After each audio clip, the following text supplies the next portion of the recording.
Would you guys please give a warm, muted Creative Mornings welcome to Paul Rustand? Thank you. Well, this is, thanks for having me. This is a very strange sort of a way to do things. So I'll try to move at a leisurely pace. And I guess, do I have control now, I guess? You do. I do. All right. Okay, so thanks for having me. I'm going to be speaking mostly to the subject matter of identity, but just wanted to give a little bit of background on us and our studio, and I thought the fastest way to do that, there's no video there, would be to just mention that the work and the stuff that you're seeing from us is the work of a team. It's not a single individual. It's not me. I'm proud to work with some amazing people. This is our current team right here on this slide. Some really wonderful folks I hope you can get to know. And I think a lot of what we do and a lot of our identity as Widgets and Stone comes from this group of people. This is probably the quickest way just to kind of give you an idea of what we do if you're not familiar with us. It's just a little flashy slideshow. We've had almost 25 years here in town. We've gotten to work with mostly local companies, but over the years we've kind of grown and gone to work with large national and international companies. We've worked with startups, we've worked with 100-year-old companies, we've worked with food and tech and manufacturing, and so we have kind of a wide array of experience. And I think it is what we should hopefully help give our talk a little bit of interest today in the wide array of things that we've experienced. Sorry, I'm just letting it play out. All right, so identity. So I think as creatives, when we first kind of come to the subject of identity, we tend to think like this, where it's sort of a corporate identity, which, if you look at the definition of that, it's the way a company or a business presents itself to the public.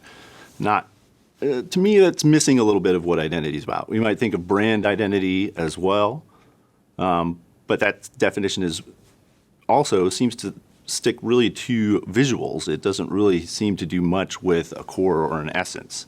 So I think these are more about identification than they are really about identity, and I'd rather talk a little bit more about identity. So there's quite a few different definitions. I like this one. It's kind of who a person is or the qualities of a person or a group that make them different from others, the reputation, characteristics, etc., of a person or organization that makes the public think about them in a particular way.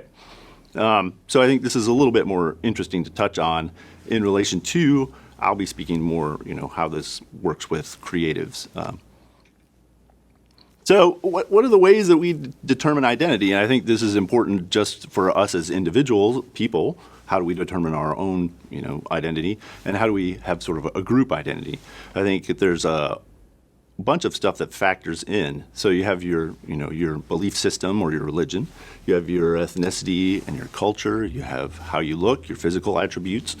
You have your occupation. You have your passions and your interests. And I bet there's a whole lot more. And so this is where I would kind of leave it to psychologists and sociologists to talk more about what it is that makes us a person. But I think we really need to embrace this and how much this affects the kind of work that we do, the kind of people that we work with, and how we approach any sort of a project.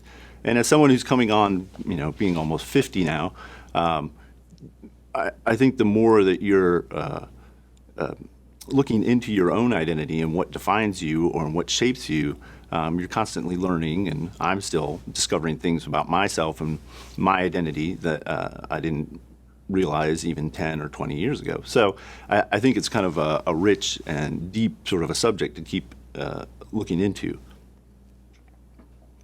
I think there's sort of two simple ways that we determine identity, and they break into two different categories. It's kind of what we do, and then sort of who we are, sort of our being. And the two things need to work together, and they're both important factors in identity.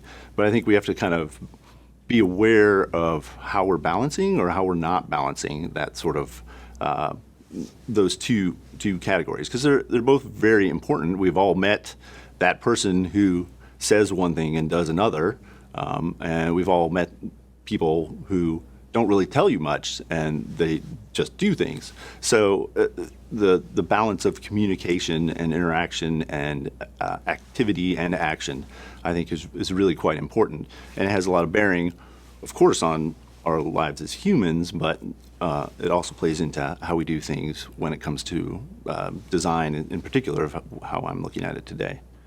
As it was mentioned, I've had the good fortune of being involved with Chattanooga Football Club, and we just did a project with them recently where, as the team and the club and the leadership has sort of grown and changed, we've kind of gone from being this ragtag group of people that just kind of made a amateur team, and now it's stepped into the ranks of being a pro team.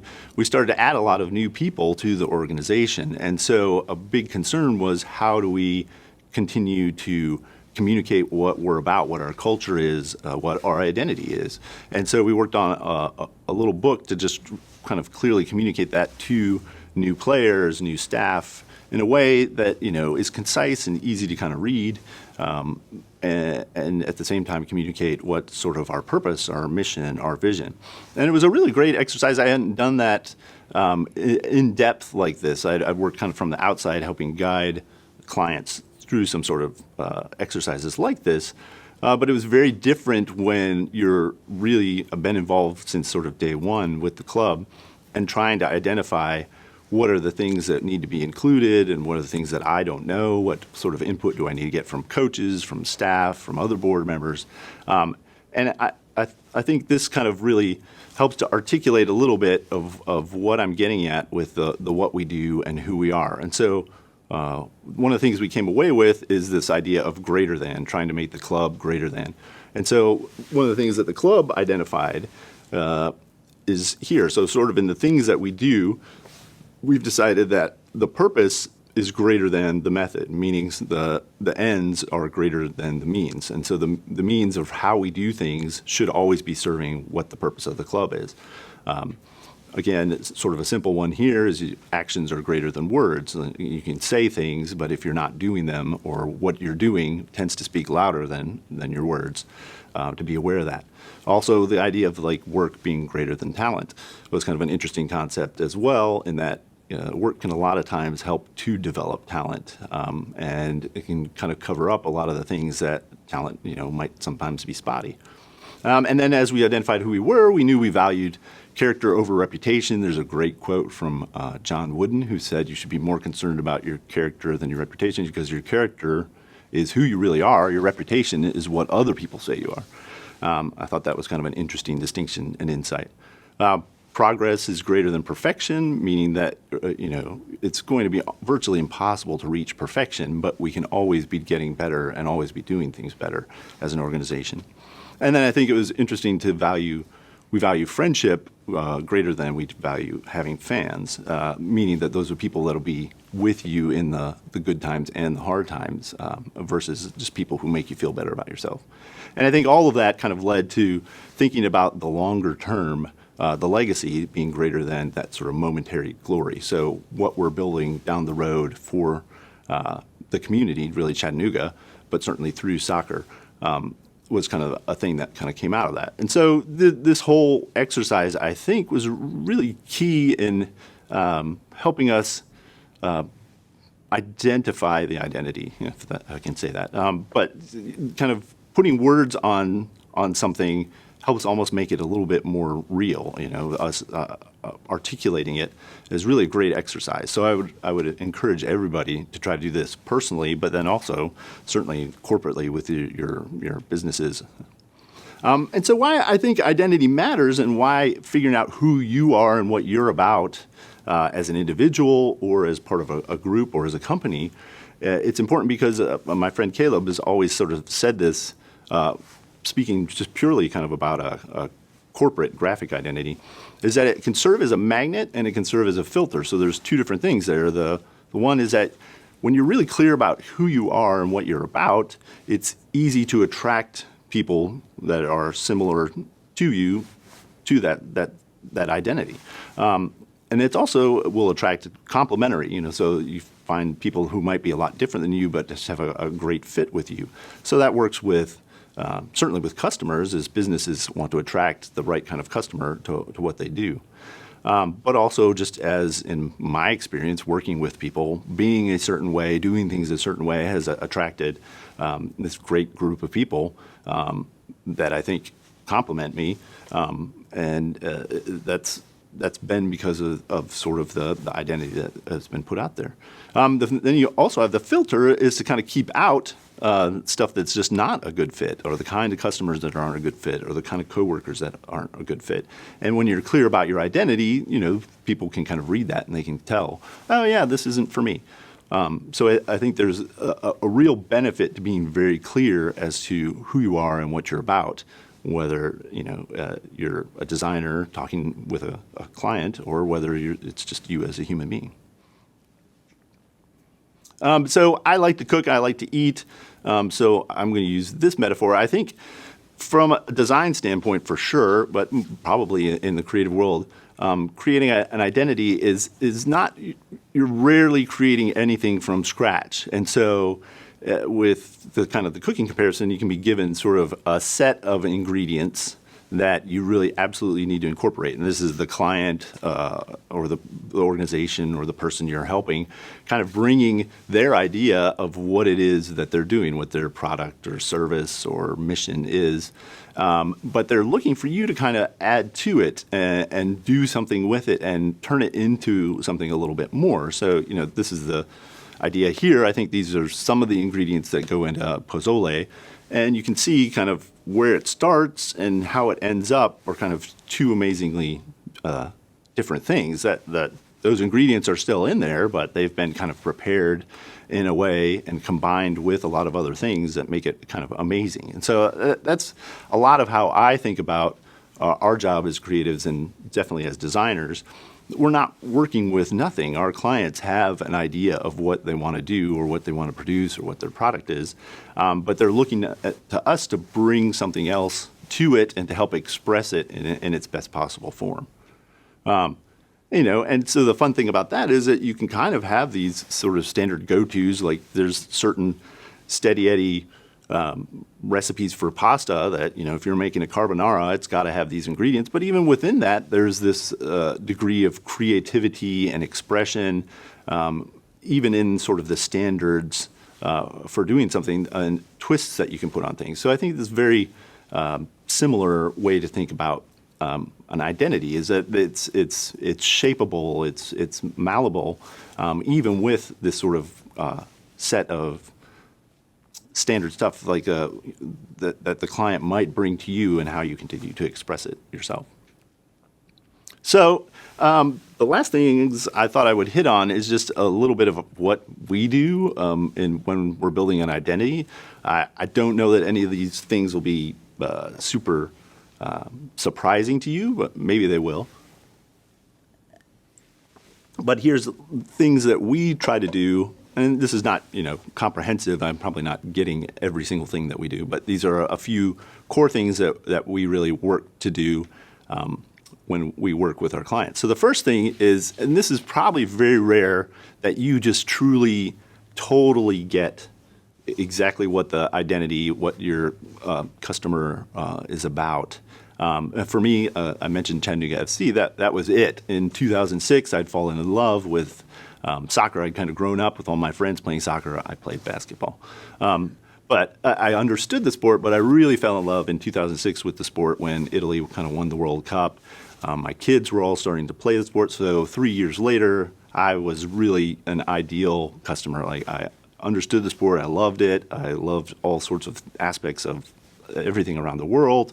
And my brother-in-law and some of his friends came to us and said, we're starting this amateur soccer team. Can you help us, create an identity for it? And so this is one of those rare instances where I was totally the target audience, as well as being able to be part of the design team that created, everything from scratch. What do our uniforms look like? What does the logo look like? What does the promotional material look like? What even being able to have input on what's the team like, what are the coaches and the players and all that sort of thing. So occasionally you will get that, but in general, when you don't have that, striving to really understand what it is that your client is wanting to do, or your partner or your colleague, and express is really a big key. So asking tons of questions and really trying to understand all the ins and outs of their product and service is a real key. And it's really interesting when you sort of have that perfect storm where you really fit perfectly kind of into understanding what that identity is. There's a train going by. Do you think they can hear it? I bet they can hear it. Sorry. So one of the other things you try to do, I get a lot of inspiration from the train going by, is understanding what the competition is doing. So you can learn a whole lot by taking a look at what's being done in the industry or whatever that you're trying to help, and you can kind of take your cues from, oh, nobody's doing this, why don't we do that? And in some cases that might be a bad idea. I always use the example of, you go into the grocery store and the detergent aisle, there's a look and feel to how the detergent packaging looks, and you could certainly go the opposite direction of that by making it a black bottle. But is that really going to get people to buy the detergent? Who wants? I don't know what the connotation there. So you kind of want a degree of appropriateness. So with one project it was great. A lot of the work was done by the clients, the Carters, and Thomas Palmer as an architect. But everybody's been to kind of a liquor store, and for the most part, they're kind of dumpy and strip malls and kind of yucky. They had a great vision to kind of revamp this big empty warehouse building and kind of make it beautiful. I'm sorry I don't have great photographs of the inside, but it's just really a lovely space, very open, feels very contemporary but very true to the architecture. And we were asked to kind of give it a logo and a look and feel, and it kind of dovetailed together with then creating sort of signage for it.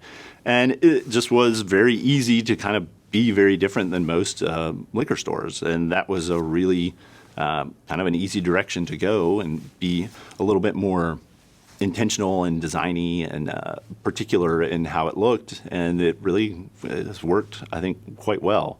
And that was just really kind of going the opposite direction of what the competition was all doing.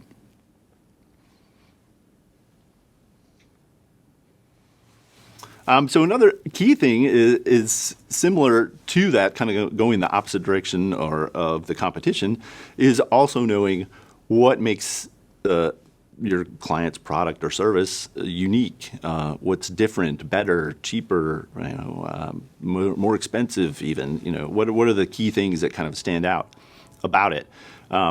So with us, it was the innovation district for Chattanooga was unique in that not a huge amount of places were doing it. It certainly didn't exist in Chattanooga. So it was kind of easy to just pull out the whole concept of what is innovation, what is creativity, and put those sort of two things together to create an identity that was very graphic and very designy, but at the same time extremely different than most innovation districts around the country that we were looking at, that were just kind of almost afterthoughts. Like innovation and creativity did not have anything to do with their identity and how they looked.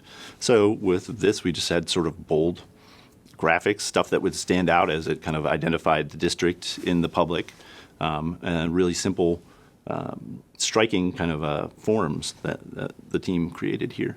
And then some cool people producing some cool stuff. A big key, this is one that we are always struggling with our clients to really bring to the fore, is that really their customers are our customers. So we might be interacting with you, and you might say, I like it or I don't like it. But if you're, a 70-year-old man who likes to golf and your customers are 25-year-old young women who love interior design, shouldn't we be a little bit more concerned about what they think? So, with this company, this flooring company, we looked a lot to that and to try to create an identity that was a little bit more appealing to the sort of the perspective of interior designers and similar creative people, more than it was for the folks who were trying to sell the flooring. And it helped kind of provide this interesting perspective and this sort of clean minimalism that would let the fabrics and the patterns and the designs of the actual flooring really stand out against this sort of calm, sort of, in a way, boring, kind of grayish kind of atmosphere. But again, it was all about really trying to inspire the customers, and that sort of insight, we could really throw a lot of what's the identity of this company up against that and say, well, what are these people going to want and be looking for in sort of what's presented to them in the brand. Another great one to always keep in mind, and I think everybody does this just sort of naturally, but is looking at both where has this client or collaborator been in the past in their history, what have they done in their history that's been good or bad, and where are they wanting to go into the future. So taking a lot of that into account can help give you a lot of cues and clues as to who they are and what their identity is. So a great example here was Chattanooga Brewing Company sort of had some new investors come in, and as we looked back on it, there was an old Chattanooga Brewing Company that existed in the early 1900s for 12 years or so in Chattanooga, and then Prohibition came along and shut everything down, and it just disappeared.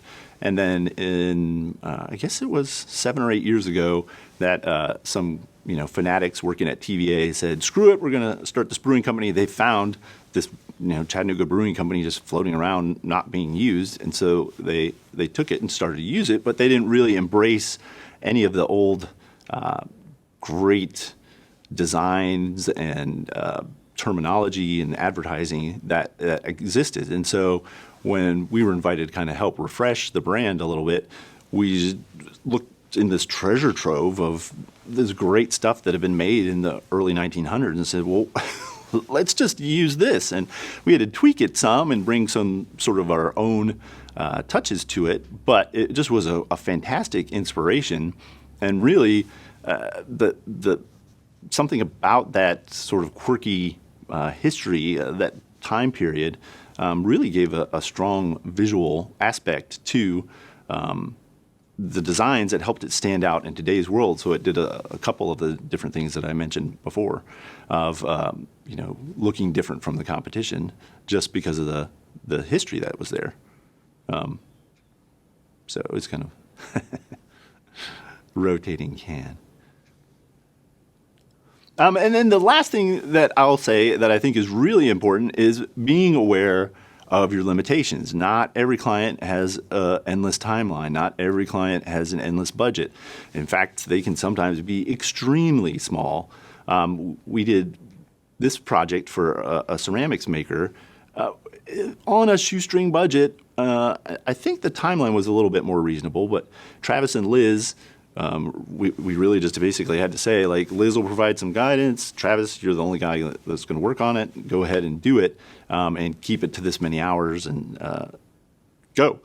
And he was able to create something that I think that really captures the essence of the stuff that's being made and provided sort of a great look and feel to the identity in really what most times you would look at and say that it's just not possible. So being aware of the constraints and allowing them to really be an important part of the process, because they're always there. There's always some sort of constraint. Can be really important in helping create the core of the identity.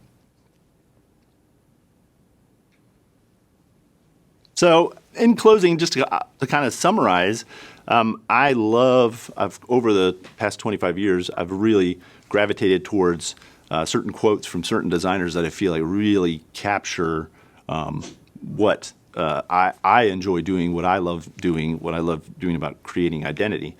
So I'll just give you a few of these right here. So Lorraine Wild, I think most of these designers nobody's going to have heard of because they're 20 years old.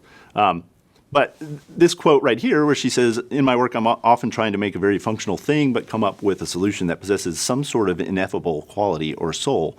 I think that is so much about identity and capturing the sort of the spiritual side of even what we do, where we've all had that book or that album where the cover just matches the content perfectly. And it almost draws that sharp distinction when we don't have that, which is most of the time that we have something that doesn't really look like what it is. It's not realizing its potential. And so that sort of matching up of how something is and how something looks is really a big challenge and a lot of what's really enjoyable about what we do.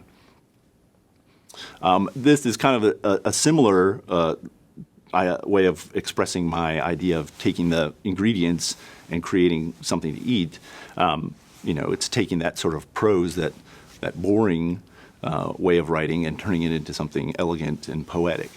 And I think that's a lot of what design can do if it's used well. This guy is interesting because he's mostly an architect, but he did a lot of graphic design. But I thought his understanding how he approached design and sort of, especially in how he did it with environments and spaces in Italy, was really interesting. That design must not be understood as a simple professional activity, but primarily a way of life, a way of relating oneself to life, and a choice of behavior. A design's most profound meaning is not so much that of building a thing, but primarily of building ourselves. So he's looking a lot at the activity forming his identity as well as whatever the project is that he's shaping. This one was a great one. Tibor Kalman was really famous for doing a lot with Benetton's Colors magazine, which was touched on a lot of interesting and divisive issues. But he really, this hit me, is design is a means, not an end, a language, not content. So design is serving a purpose. It's not the purpose in and of itself. So you need to be aware of what is that purpose and how are you going to use design to help serve that. And then lastly, I think this is really what's sort of magical about design and certainly about identity, like how we try to capture it. You're trying to get all this invisible stuff and make it visible and make it understandable to people. And it seems like that's kind of a valuable goal. I mean, that's kind of like humanity. We're really trying to capture who we are hidden in these bodies and kind of bring it out to light. And so for me, that's a really great way to capture that concept. So that's it. That's really all I've got. Well, I think I'm on. I'm on. Y'all give it up for, you can come off mute. Give it up for Paul. Give me some snaps. Yes. Thank you. Applause that still feels like applause. Okay, so we are actually gonna have a Q&A now. So Paul, thank you so much for coming out today. That is like such a beautifully design-focused take on identity. As a designer myself, big fan. I think we have a question I'd like to kick off our Q&A with, and then those of you on Zoom, if you do have a question, feel free to come off mute. I don't know if you should hum or just shout out a question in a second, but we'll figure it out as we go. This is a learning process for everybody. Just after you do ask your question, make sure you go back on mute. So first off, we have a question from Graham Stouffer. And Graham wants to know who some voices or mentors were that set you out or set you towards the intentionality you work out of today. Well, that's a great question. The one that really stands out, but I kind of met him later on, would be Stefan Sagmeister. Well, he gave a great talk that I wish I could have captured for this exact talk, where he set out when he first started. He started doing real focus on doing album covers, and he gave a presentation where he would play some music and then he would show what the design of the album was after that, and he was trying to do that correlation of here's this content and then here's how it shapes itself. And then much later on, well, not much later on, a few years later, he started to ask questions about could design actually be meaningful and touching? Could design touch a heart the way that great music and great literature and great film had done? And so his sort of embracing of that topic, which has been something that I think drew me to design anyway, was really wonderful and intriguing. And I got to know him a little bit over the years, and he was very gracious and answered a lot of questions. But his approach really influenced me a lot, and his sort of thinking on how design can be much more than just pure decoration or pure style was really very influential. So he'd probably be one of the keys. But aside from that, it's been a lot of friendships that I've had, not very famous people at all, who aren't designers at all, who really push on, asking what is this thing that you're about and what are you really doing? Again, asking kind of what's that greater importance beyond just earning a buck or making something pretty. So that would be definitely my wife and brothers-in-law and several other good friends. I don't know if that answers the question. Yeah, thanks, Paul. That's a great answer. Oh, haha. A voice. I think, and I'm really inspired by that. I think you just said that mentors don't necessarily have to come from directly in line with the craft that you're practicing. I think I personally have also found a diversity of perspective to be just essential to great work. So yes, yeah, I would agree with that. It's funny that there's a degree when you're young, I think, that you really enjoy learning about the craft and doing it very well. And I certainly drew a lot of inspiration from the legends and knowing about all the different sort of, I guess, stages in the history of design. But then there's something really refreshing about things coming from the outside. So I spoke a lot about cooking, but music, it can be architecture, it can be furniture design, which is kind of related to graphic design, and obviously everyone's influenced a lot by film and things like that. So I think your mind gets it's a little more free from sort of, I guess, the technical aspects when you get away from your main area of focus, and you're able to see inspiration and get serendipity because you're not really looking for it. I guess you kind of have this unexpected moment where something will strike you in just a different way, because I don't think you're not so worried about the details of how to make something, if that makes any sense. yeah, absolutely. There's some serendipity to good work. Mm-hmm. This isn't a question that our crew posed, but it's one that I have. Okay. What's your carbonara recipe? My carbonara recipe is pretty basic. I will give away a little tip for us Americans that we have trouble finding guanciale, which is the pig cheek. But Benson's bacon is a really good substitute to sort of use. And I do that with a clove of garlic in with the bacon to kind of get just a subtle touch of it. And then you cook the pasta and throw it in and add the bacon and the cheese. And then the trick that we learned from our sort of Italian nonna is you'll want to add the eggs right then and there to the warm pasta after you've kind of gotten it in the bowl. But the trick is finding that perfect balance so that the eggs don't cook or scramble. Actually, you want them to cook but not scramble. So it's a really simple recipe. And of course, you have to have the pepper because the carbonara is the miner, and the miner scratches his head, and the coal would fall into the pasta. I don't know why they named it that, but you got to have that pepper in there. I think you should probably start a cooking show. I don't know about It's that. so soothing. So we actually do have a few questions from the folks on Zoom. I think a good one to start with might be, this is from Angela Dittmar.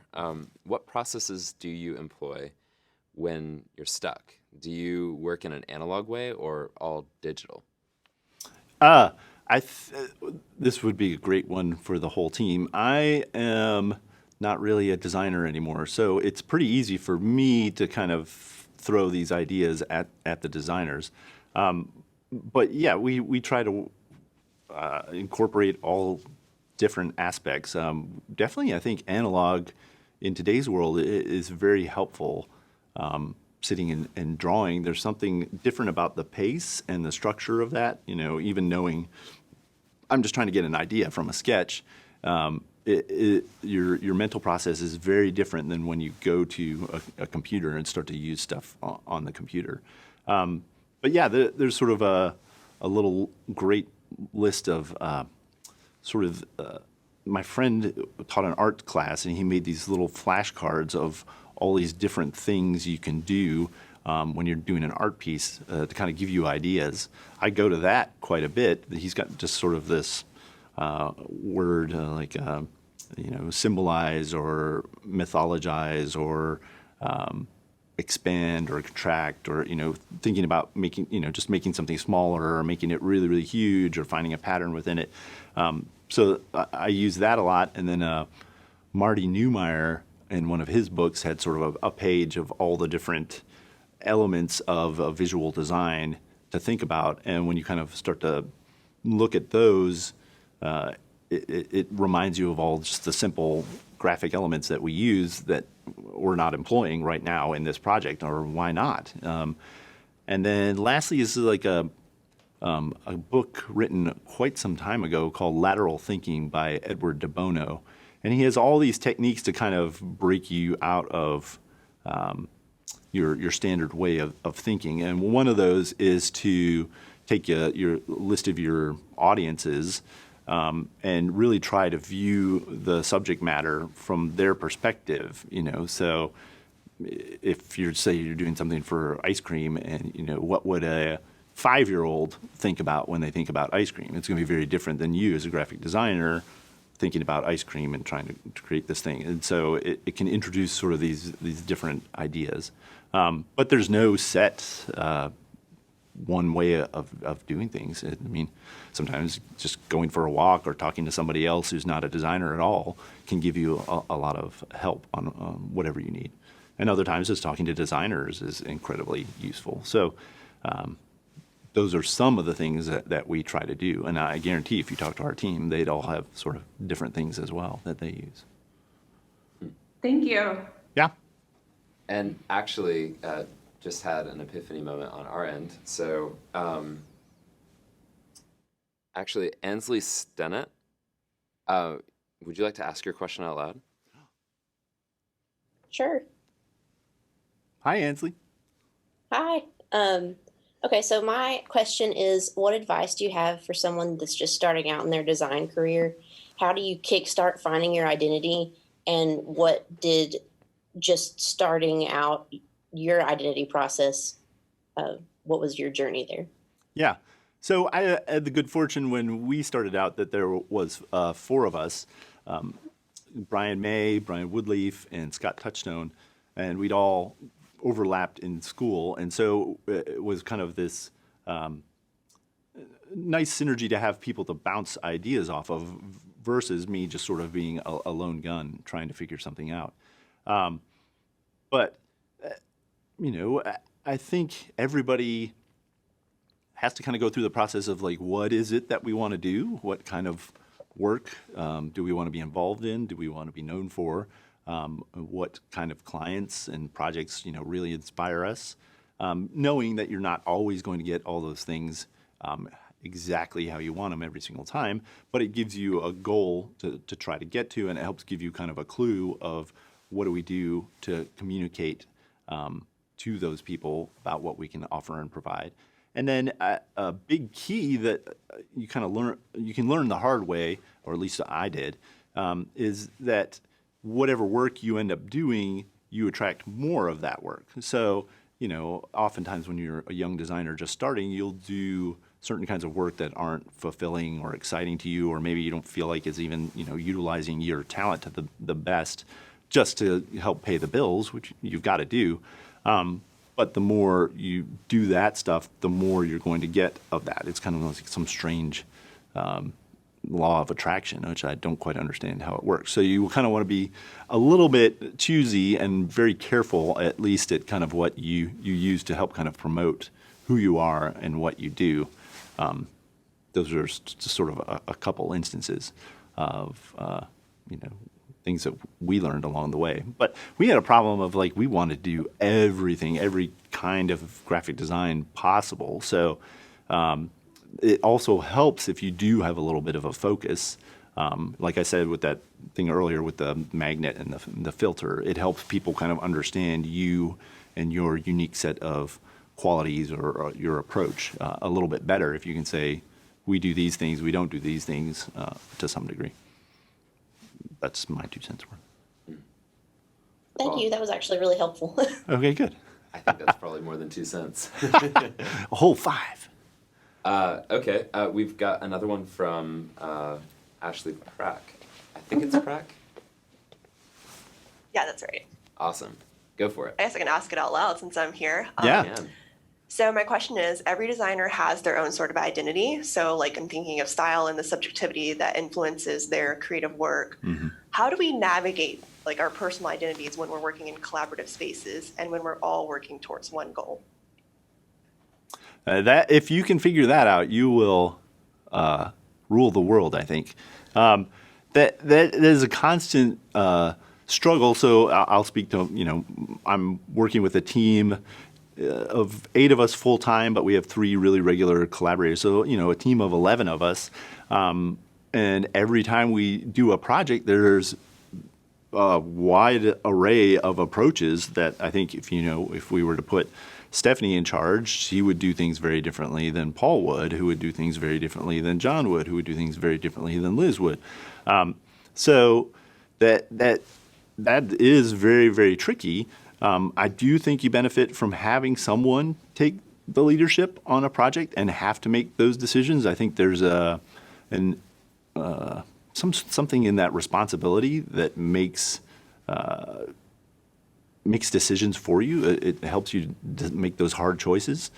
But there is some sort of mystical thing where this completely different design can work as well as this other completely different design, and which one makes it better.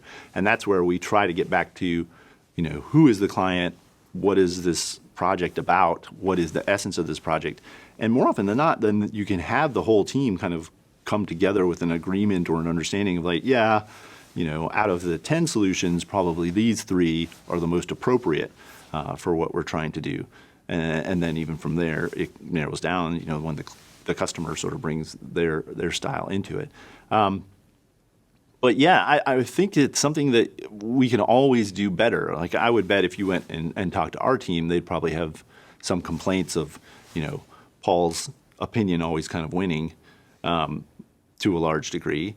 And that can be frustrating, or maybe it's more missing some sort of opportunity because of my style and my approach to solving a problem, versus having something that's a little bit more democratic and collective. But those can be tricky as well. And there have been plenty of times that we've done a solution to a project, which I was like, yeah, that's just not right. I don't like it. And as you see it start to live in the world and get used, you kind of come back with okay, I was wrong. That actually works really quite well. And I'm proud that that's so different. So I unfortunately, it's an art more than science. There's a lot of just trying to do it a lot that will help you figure the ins and outs. But it's still, we're 25 years in, and I think we're still learning things about how it works. Great, thank you so much. 25 years in. Almost. Sorry. Almost. Okay, well, we're rounding the corner towards the finish line, so I have one final, very important question for you, Paul. Okay. And it's really a bit of the moment, actually. Do you have any toilet paper? And if so, how much?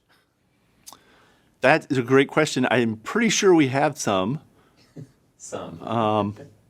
I would bet a pack, which I get confused by toilet paper nowadays because it'll say, this is virtually 32 rolls, but it's really 16 or 8 or whatever it is.